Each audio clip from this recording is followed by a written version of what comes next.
इतिहास गवाह है, हमने हर चीज लड़ के ली है और हमारा हौसला पहाड़ से भी ज्यादा बुलंद है, हमारा हौसला समुद्र से भी ज्यादा गहरा है। मेरे इरादे बाबा साहब अम्बेडकर के सपने को पूरा करने के लिए आरएसएस और भाजपा से भी ज्यादा बुलंद है। अगर वो जैसे हमारे सीनियर साथियों ने कहा कि वो संविधान बदलना चाहते हैं, मैं आगरा की इस पवित्र धरती पे 13 तारीख के दिन रात को 11 बजे ये ऐलान करता हूं कि अगर उन्होंने संविधान की तरफ आग उठाकर के देखी,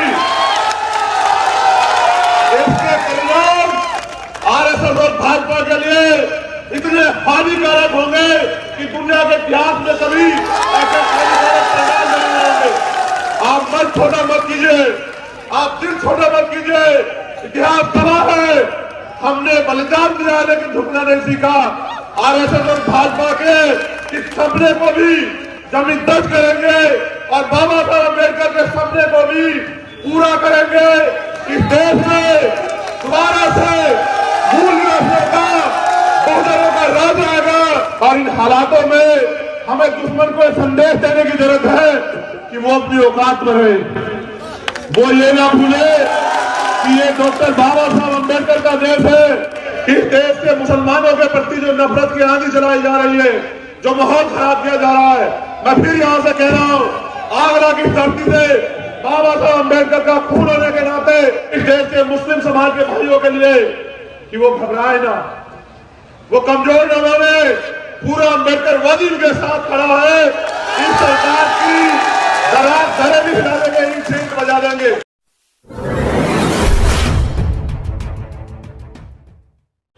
परम पूजनीय विश्व रत्न डॉक्टर बाबा साहब भीमराव अम्बेडकर जी की 131वीं जयंती के उपलक्ष्य में रखा हुआ यह प्रोग्राम,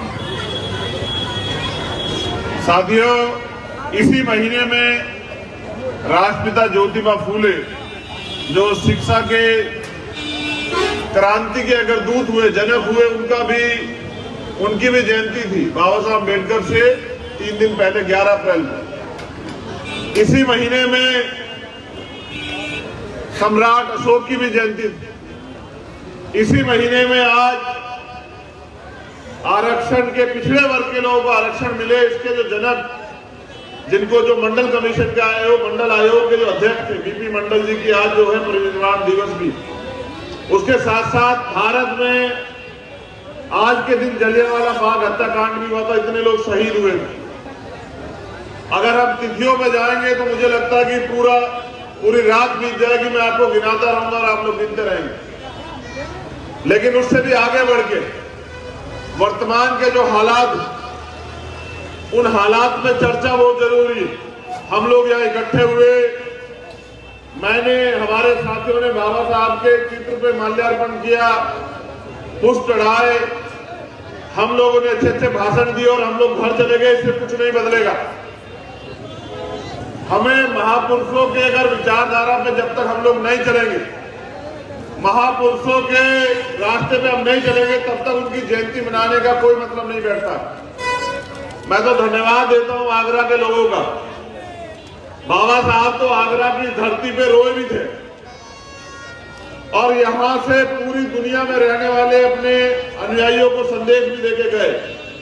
लेकिन मैं भी पिछले 3 साल से इंतजार कर रहा था कि भीमनगरी जाने का मुझे मौका मिले और इस बार मैंने आजाद समाज पार्टी उत्तर प्रदेश के प्रदेश अध्यक्ष भाई सुनील चित्तौड़ जी से कहा कि चाहे 1 दिन, 2 दिन, 4 दिन, 6 दिन, कितने दिन लग जाए भीमनगरी में, मैं इस बार सारे काम छोड़ के भीमनगरी रहूंगा, आगरा ही रहूंगा। साथियों, मैं देखना चाहता कि पूरी भारत में इसकी चर्चा है कि आगरा में भीमनगरी का प्रोग्राम होता है और भीमनगरी के जो अवसर है, उत्सव को इतना बड़ा प्रोग्राम होता है, इतने लोग इकट्ठा होते हैं। मैं तो जानता हूं कि आगरा आपकी राजधानी, लेकिन फिर भी हर व्यक्ति के दिल में एक इच्छा होती है कि भाई वो भी, उसको भी मौका मिले। मुझे आपने मौका दिया, फिर से मैं धन्यवाद करता हूं। लेकिन मैं आपको कुछ बताना भी चाहता हूं, हालात बहुत अच्छे नहीं। बाबा साहब अम्बेडकर ने, नौजवान साथी मेरी बात पे गौर करें, बाबा साहब अम्बेडकर ने कहा कि मुझे मूर्तियों में खोजने की जरूरत नहीं है, मैं किताबों में हूं, किताबों को पढ़िए, ज्ञान लीजिए। इसलिए वो लगातार शिक्षा पे जोर देते रहे। लेकिन मैं यहां बैठे हर शख्स से पूछना चाहता हूं, अगर हम बाबा साहब के सच्चे न्याय, तो क्या हमने बाबा साहब के दिखाए हुए रास्ते में जाके बाबा साहब ने जो लिटरेचर दिया उसको पढ़ने का काम किया? हमारा जो इतिहास है उसको क्या हमने पढ़ने का, जानने का काम किया? और जो नौजवान साथियां बैठे जिनको रीढ़ की हड्डी बनना है इस आंदोलन की, जिनको बाबा साहब के अधूरे सपने को पूरा करना है, मैं उन साथियों को भी कहना चाहता हूं कि जब तक आप पढ़ेंगे नहीं, समझेंगे नहीं, जानेंगे नहीं और अपने आप को समर्पित नहीं करेंगे अपने महापुरुषों के सपने के लिए, तब तक ये गुलामी की जिंदगी आपके जीवन से कटने वाली नहीं है। मेरी बात को याद रखना। मैं ये भी मुझे इस बात पे भी हंसी आती है कि मेरा समाज दुख पे भी हंसता है और खुशी पे तो वो उसको मौका मिल ही जाता है हंसने का। वो इस बात पे भी हंसता है कि जब मैं बहुत दुख की बात बताता हूँ वो तब भी हंसता है, और अगर कहीं मैं कोई खुशी की बात बता दूं वो उसमें भी हंसता है। और मैं फिर कह रहा हूं कि ये जमाने में बैठे हुए वो लोग जो चाहते हैं कि आपके चेहरों पर हंसी ना आए, वो आपके ऊपर रोज हंसते हैं, लेकिन उनकी हंसी आपको दिखाई नहीं देती, क्योंकि आपके और उनके बीच में एक बहुत बड़ा गैप। जब तक आपको उनकी हंसी नहीं दिखाई देगी, वो जो आपको अपमानित करने के तरीके ढूंढते हैं वो आपको नहीं दिखाई देंगे, तब तक उन तरीकों को आप बदल भी नहीं पाओगे। अभी बहुत सीनियर मेंबर प्रकाश सिंह भारती जी, मैंने उनके बारे में बहुत कुछ सुना। उन्होंने कहा, वो बार बार जिक्र कर रहे थे कारवा का। उन्होंने कहा कि बाबा साहब ने यहां की धरती से कहा कि मैं बड़ी मुश्किल से तमाम तरह के अपमान, कठिनाइयां सह के इस कारवा को यहां तक लाया। अगर आप इसको आगे नहीं ले जा सकते तो मेरे बच्चों इसको पीछे मत जाने देना। ये यहां बाबा साहब ने धरती पे कहा। मैं बस ये कहना चाहता हूं कि एक इजराइल में एक पैगंबर हुए, पैगंबर मोसेस, वो यही काम करते थे इजराइल में कि जो शोषित वंचित वर्ग है उन लोगों को जगाने का, उनकी लड़ाई को आगे बढ़ाने का, उनको इकट्ठा करने का काम करते थे। जब पैगंबर मोसेस चले गए, उनके जाने के बाद उनके अनुयायियों ने 10 साल के अंदर अपने महापुरुष का, अपने पैगंबर का सपना पूरा करके दिखा, गुलामी की बेड़ियां काट दी। मैं कहता हूं कि लंबे समय से समय समय पे महापुरुष आए और आपको सिखाते रहे, समझाते रहे। अगर हम उनका सच्चा खून है तो बताओ तुम्हारी गुलामी अब तक क्यों नहीं कटी? कौन जिम्मेदार है, वो महापुरुष या हम लोग जो सुबह शाम या 14 अप्रैल या 15 मार्च को जागते हैं और जाग के 2 दिन के बाद फिर सो जाते हैं। 14 अप्रैल को बाबा साहब के आगे माले चढ़ाते हैं, एक दिन के लिए अपना घर सजाते हैं और फिर पूरे 1 साल उनके सपने को कुचलने का काम करते हैं। उन्होंने जो वोट का अधिकार हमें दिया, अपनी ताकत बनाने के लिए, अपने जीवन को बदलने के लिए, उसको चंद सिक्कों में तोलने का काम करते हैं, बेचने का काम करते हैं। बताइए, हम उनके सच्चे अनुयायी हैं या हम उनको धोखा देने वाले लोग? एक बार हमें आकलन करना पड़ेगा। मैं एक कहानी आपके सामने रख रहा हूं और पुराने लोग जो मिशन से जुड़े हुए रहे वो इस कहानी को जानते हैं। हमारे रहबर मान्यवर साहब श्री काशीराम इस कहानी को कैडर में बताया करते थे। वो कहानी इसलिए रखनी पड़ेगी कि वो कहानी बाबा साहब ने भी सुनाई, राष्ट्रपिता ज्योतिबा फूले ने भी सुनाई, साहब जी महाराज ने भी सुनाई, मान्यवर साहब श्री काशीराम ने भी सुनाई, लेकिन मेरे समाज पे कोई फर्क नहीं पड़ा। जब तक वो रोज रोज रटाते रहे तो ये लोग रटते रहे, और जिस दिन वो चले गए, इन्होंने उस कहानी को सुनना, बोलना, कहना बंद कर दिया, तो आने वाली पीढ़ी सीखेगी कहां से? ये कहानी आपको सीख देगी और ये कहानी आपको एहसास कराएगी कि मैं भाषण नहीं, अपना दर्द आपसे बयां करने के लिए आया हूं कि अगर आपको हाथम से अन्याय पे आपको दर्द नहीं होता है तो फिर आपको समाज की बात करने का कोई अधिकार नहीं है। मैं गया था अभी पाली, राजस्थान में, आप सब लोगों ने देखा होगा और जो मैंने राजस्थान में जाके देखा, मेरे शरीर का कोई हिस्सा ऐसा नहीं जो दर्द से चिल्ला ना रहा हो। जब मैंने जितेंद्र मेघवाल के परिवार से अपनी 4 बहनों को सुना, उन्होंने मुझसे क्या कहा मैं आपसे बयां कर रहा हूं। उन्होंने मुझसे कहा कि भाई इस गांव में हम राजपुरोहितों के घर के सामने से चप्पल पहन के नहीं जा सकते। अगर हम चप्पल पहन के जाते हैं तो उनके समाज के लोग हमें बेइज्जत करते हैं, हमें अपमानित करते हैं, तमाम तरह की अपमानित बातें कहते हैं। उन्होंने ये कहा कि आज भी हम अच्छे कपड़े पहन कर वहां से नहीं गुजर सकते, मोटरसाइकिल पे बैठ के नहीं गुजर सकते, आज भी हम मूछे नहीं रख सकते, आज भी हम घोड़ी पे चढ़ के नहीं जा सकते। तो मैं आगरा में खड़े होकर कहूं कि हम बहुत ताकतवर हैं, तो ये मजाक है। क्योंकि जितेंद्र मेघवाल का परिवार भी मेरा है और ये जो परिवार यहाँ बैठा है ये भी मेरा है, जो इस मंच पे बैठा है ये भी मेरा है।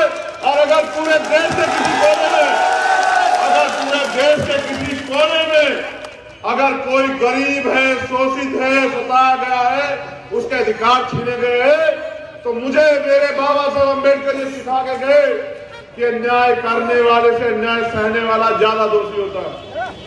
मैंने जब उन 4 बहनों को सुना, मेरा कलेजा ठंडी हो गया और मैंने ये वादा किया वहां कि 1 साल के अंदर राजस्थान से अन्याय को हम लोग इस गुलामी को काट देंगे, चाहे हमें कितनी मेहनत करनी पड़े। मैं इस बात की गहराई को यहां समझता हूं। वो जो कहानी मैं आपसे बताने वाला हूं, उस कहानी पे गौर करना, specially Bhim army Azad Samaj party जुड़े लोग गौर करना कि मिशन जो है वो चापलूसी से नहीं चलता है, मिशन कुर्बानी से चलता है, मिशन त्याग से चलता है, मिशन बलिदान से चलता है, मिशन समर्पण से चलता है, मिशन हाथ पकड़ने से चलता है और मिशन समाज को देने के लिए होता है, ना कि समाज को लूटने के लिए। एक जंगल था,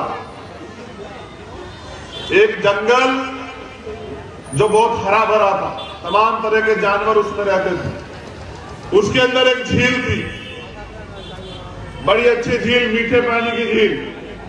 हम तो वो लोग हैं जिनको पानी पीने का अधिकार भी जो है वो लड़ने से मिला। उसके लिए भी लाठियां खानी पड़ी। आज तो बिस्लेरी का पानी दिया आपने मुझे यहाँ पीने का, लेकिन हमारे रहबरों ने इसके लिए भी लड़ाई लड़ी।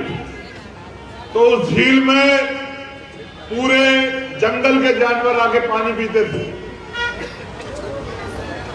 एक दिन ऐसा आया कि सूखा पड़ने लगा, धीरे धीरे जंगल सूखने लगा।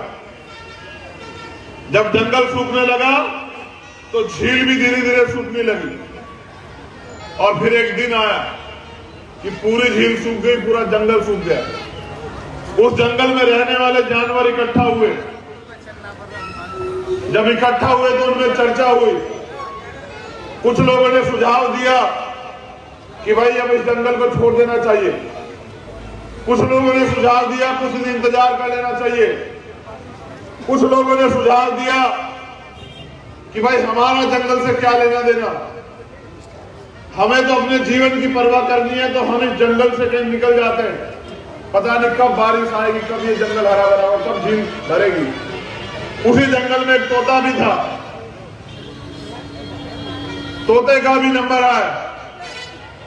तोते ने कहा कि भाई मैदान छोड़ने से काम नहीं चलेगा, मैदान छोड़ने से काम नहीं चलेगा, हमें कोई ना कोई तरकीब निकाल के अपने जीवन को सुरक्षित करने का और इस जंगल को हरा भरा करने का तरीका ढूंढना पड़ेगा। सब लोगों में चर्चा हुई कि उस जंगल में ही एक पवित्र जगह थी। जैसे ये आगरा की धरती है ना, ये टेढ़ी बगिया जो एक पवित्र जगह है, ये जो अम्बेडकर पार्क या वो जो जगह, वो जो जहां बुद्ध विहार है, जहां बाबा साहब अम्बेडकर खुद आए थे, जहां उनकी अस्थियां रखी हुई है, चक्की पाट वाला जो है, ऐसी एक पवित्र जगह थी। तो पूरे जंगल के जानवर इकट्ठा हुए और उस पवित्र जगह पे चले गए और वहां जाके उस पवित्र जगह से उसके आसपास बैठ के चर्चा करने लगे कि जंगल हरा भरा कैसे। जब चर्चा करने लगे और कई दिन बीत गए तो उस पवित्र जगह से एक आवाज आई और उस आवाज से जो आवाज थी उसने कुछ कहा और उस आवाज ने कहा कि जंगल हरा भरा हो जाएगा, झील भी भर जाएगी, लेकिन उसके लिए इस दीवार के पिछली तरफ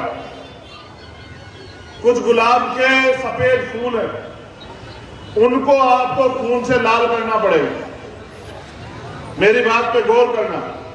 जंगल हरा भरा हो जाएगा, झील भी भर जाएगी, लेकिन इस दीवार के पिछली तरफ कुछ सफेद फूल है जिनको आपको अपने खून से लाल करना है। अब चर्चा शुरू हुई। किसी ने कहा अगर खून भी दे दिया ना जंगल हरा भरा हुआ तो। किसी ने कहा कि भाई कौन देगा खून, हमें तो वैसे ही अपनी जान बचानी भारी हो, तो इधर खून भी दे दिया तो। कई लोगों ने अपने अपने विचार रखे। तोते का नंबर आया।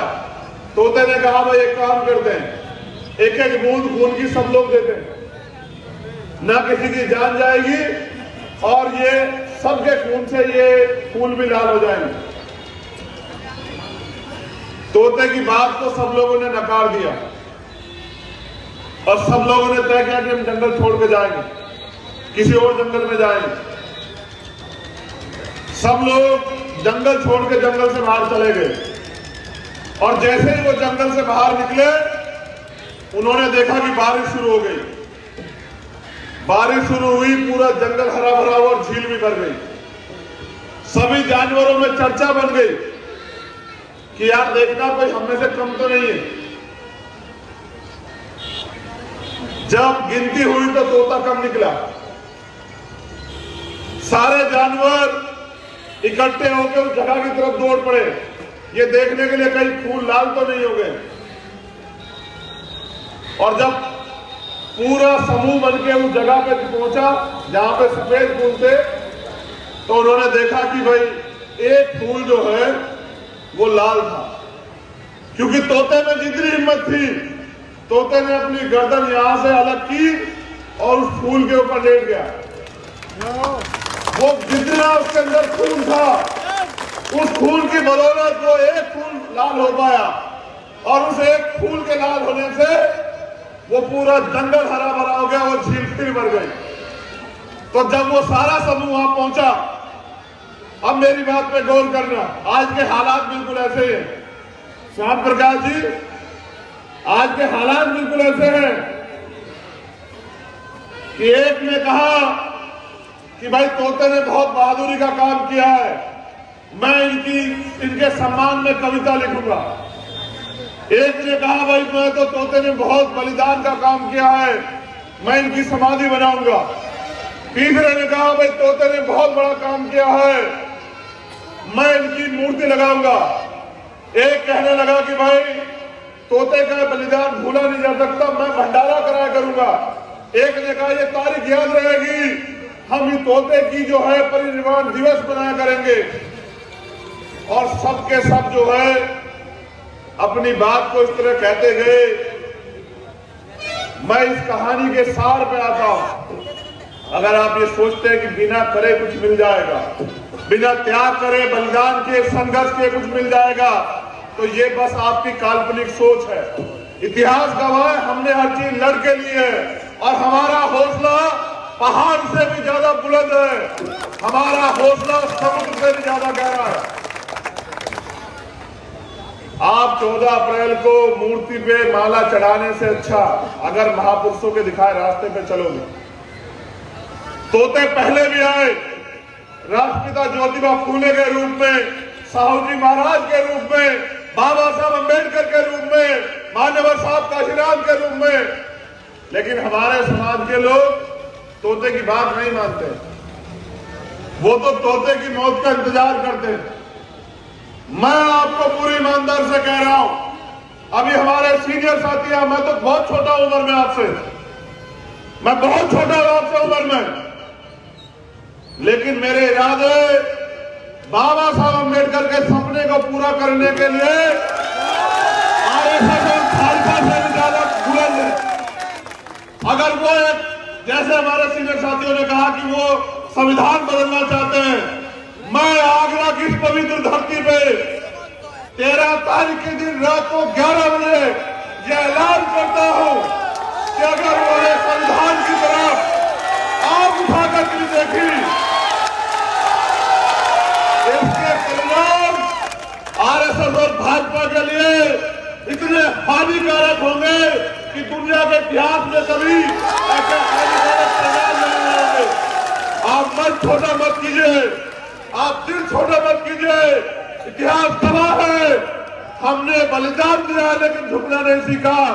आरएसएस और भाजपा के इस सपने को भी जमीन दर्ज करेंगे और बाबा साहब अम्बेडकर के सपने को भी पूरा करेंगे। इस देश में दोबारा से मूल निवासियों का, बहुजनों का राज आएगा और उसके लिए जो कीमत चुकानी पड़ेगी, जो बलिदान देना पड़ेगा, उसके लिए हम तैयार। मैं फिर कह रहा हूं, जोश के साथ होश की भी जरूरत है। साथियों, तोता फिर आज आपसे कुछ कह रहा है।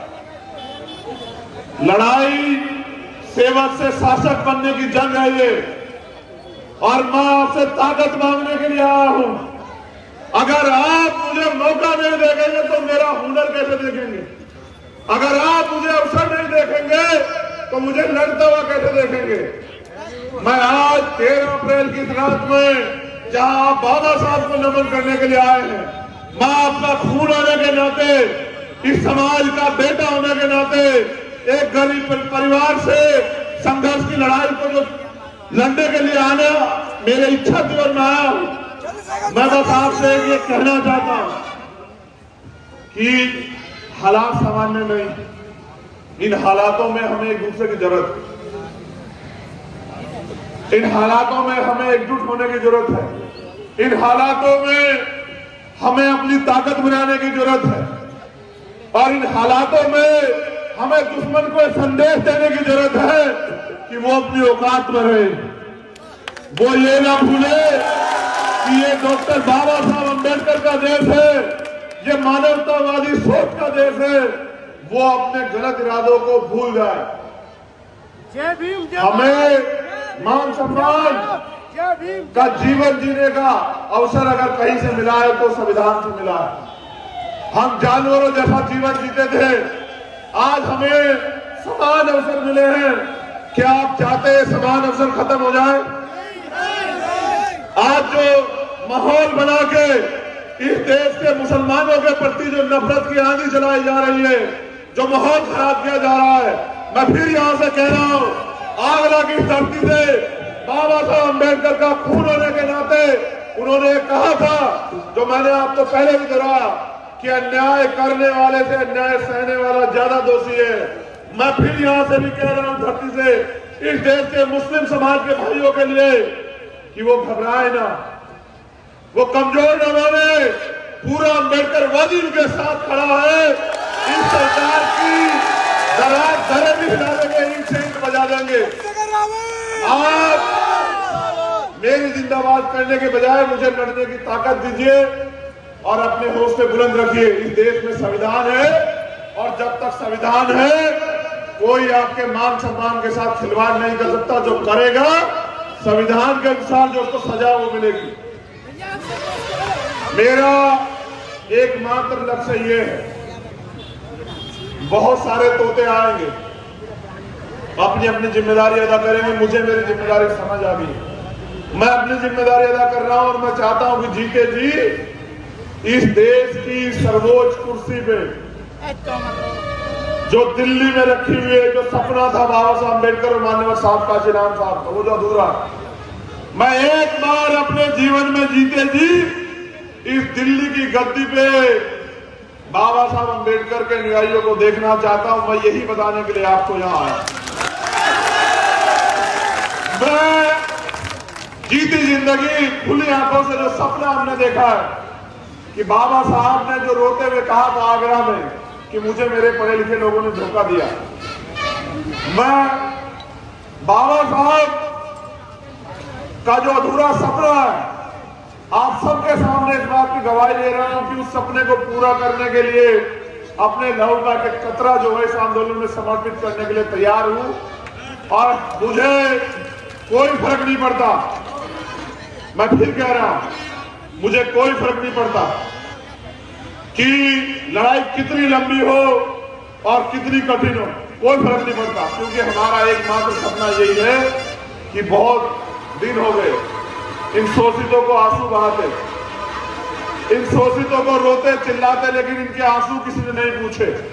अब इन शोषितों को अपनी लड़ाई को मजबूत करने के लिए खड़ा होना पड़ेगा, अब इनको जिम्मेदार बनना पड़ेगा, अब इनको ताकतवर बनना पड़ेगा, अब इनको अपने इस देश की बागडोर अपने हाथ में लेनी पड़ेगी, तब जाके इस देश में भाईचारा कायम होगा।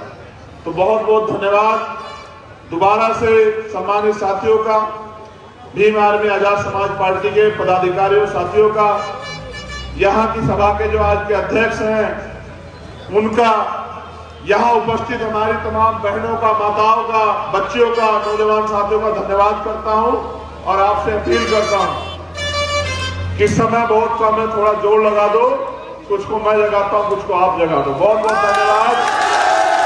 जय भीम, जय भारत, जय मंडल, जय संविधान। और 14 अप्रैल की बाबा साहब अम्बेडकर जी की जयंती की आप सब लोगों को बहुत बहुत बधाई। आप सबका मंगल हो।